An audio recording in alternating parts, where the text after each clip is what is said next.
The Japanese Type 11 light machine gun might seem very unusual to us these days. After all, who would put an ammo hopper on a machine gun? But when it was designed in the 1920s, it was on the forefront of machine gun design. On September 18, 1931, the Japanese provoke an international incident with the Chinese at a place called Mukden. It leads to a Japanese invasion and the Japanese occupation of Manchuria. Manchuria is thereafter established as a puppet state under the control of the Japanese Empire, and it's called Manchukuo. During this era of Japanese expansion, the firearms that are equipping their infantry units in combat are rifles, for example, like the Type 38 and 6.5 by 50 millimeter. But then, uniquely and importantly, the Japanese, for the first time, are carrying into combat a Japanese-made light machine gun. Japanese military attachés in embassies all over the rest of the world learned a great deal about what had been experienced in terms of infantry combat during the First World War. And although the Japanese had been involved in World War I, they weren't exactly directly involved in some of the most difficult fighting of that war. Nevertheless, they took away from the experience of other nations in World War I the need and the interest in developing their own light machine gun design, which they ultimately do in the form of the Type 11 light machine gun. You have to remember that they had not necessarily figured out what the better mousetrap on a light machine gun in terms of its method of feed would be. You had the Lewis gun, which took a 47 or 96 round pan magazine that sat up on top. You had the Hotchkiss Portative, which fed from a feed strip, which is literally a long metal strip that you put the cartridges in and it goes through the gun. You have the Germans with their 08-15 and belt feed, but it's not really that light of a machine gun. And so when Nambu came up with the Type 11, he thought about integrating the infantryman's stripper clips for their standard 6.5 rifle with the light machine gun. And so there's a hopper. And you look at this gun today and you're like, well, what was he thinking? Well, we know all about detachable box magazines. We know about, disintegrating links and that sort of thing, but none of that had been worked out by the time this gun was adopted. So the theory behind it was that the machine gunner could have his assistant simply drop stripper clips out of an infantryman's pouch. Literally, a guy could be going by on the assault and hand his stripper clips over, and this would allow the machine gun to keep firing even if the gunner and his assistant gunner's load had been expended. One of the drawbacks to this weapon was that it had to have oiled cartridges. It had an oiler on the gun, and as anyone who's been out in the field knows, oil attracts dirt. Although when it functioned great. They could get dirty, and of course that open top hopper, you could get dirt inside of it and jam the gun. The physical characteristics of the gun are nothing short than just atrocious. It is one of the ugliest machine guns that's ever been turned out on a production level for military use.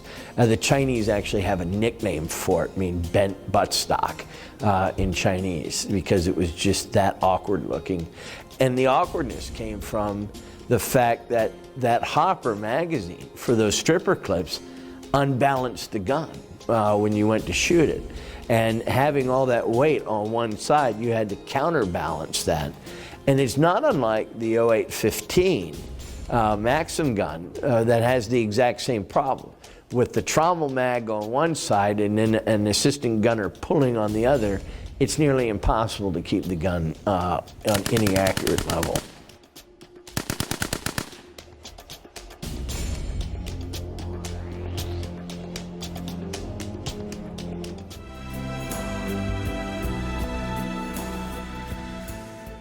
The thing about the Type 11 is, you think about a machine gun adopted in the early 1920s would be obsolete decades later.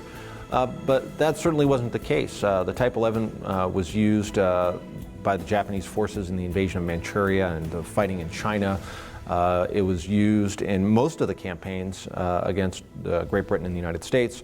And of course, as American soldiers and Marines began the long island hopping campaigns with bloody fighting to close in on the homelands of Japan, you know, the Type 11 was there. You know, they'd find the things in bunkers as late as Iwa and Okinawa. And it served alongside the other 7.7 and 6.5 light machine guns used by Japanese infantrymen. There's this other great little story that relates to low-powered cartridges on the Type 11. For a very long time, people understood that the Type 11 could only feed with a reduced 6.5 by 50 millimeter load. And this is a story that is so widespread and so common that just about everyone, even well-informed collectors, believe that the Japanese produced a low-powered cartridge or reduced power cartridge for the Type 11. Well, this isn't true. The Japanese produced a cartridge that was designated with the Roman letter G because there was an additive in the powder of that cartridge that made use of nitroglycerin. And so the G-designated so-called reduced power cartridges were thought to be reduced power because this new additive produced the same amount of muzzle velocity, the same chamber pressure and gas port pressure as the regular cartridge did, only with a little bit less powder volume. And so when staff members of General MacArthur's staff during World War II found these G cartridges, they could see that they made use of a little bit less powder, and they made the assumption that this was a reduced power load, when in actuality it was the Japanese being kind of at the cutting edge of producing a new powder that just generated less muzzle flash and less smoke on firing. The gun was produced from 1922 until 1941.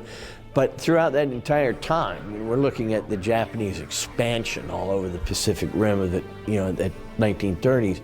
They only produced 29,000 of these in total. There were some other variants that were made, ones for tanks and ones for in tandem and a rear seat of aircraft and so forth. But the system stayed the same with this unique hopper feed. Now, the Type 11 is a firearm that for its time made sense. And rather than recognizing it for being innovative and cutting edge, there's a tendency to look at it and think of it as clumsy or clunky.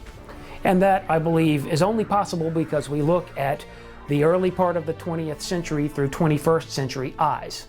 But when you consider it in its milieu, when you consider the Type 11 light machine gun in its proper setting, the era of the late 1920s, the early 1930s, Japan in the heyday of its expansionism, when you consider the Type 11 light machine gun in that historical setting, this is an important and innovative design. And to beat that, it was an effective design. The great thing about the Type 11, of course, is you don't have to find a magazine for it. All you need are some stripper clips. That's all the time that we have for this week. If you like this show and you're not an NRA member, you need to join right now. Go to AmericanRifleman.org. I'm Mark Keefe, and I'll see you next week right here on American Rifleman Television.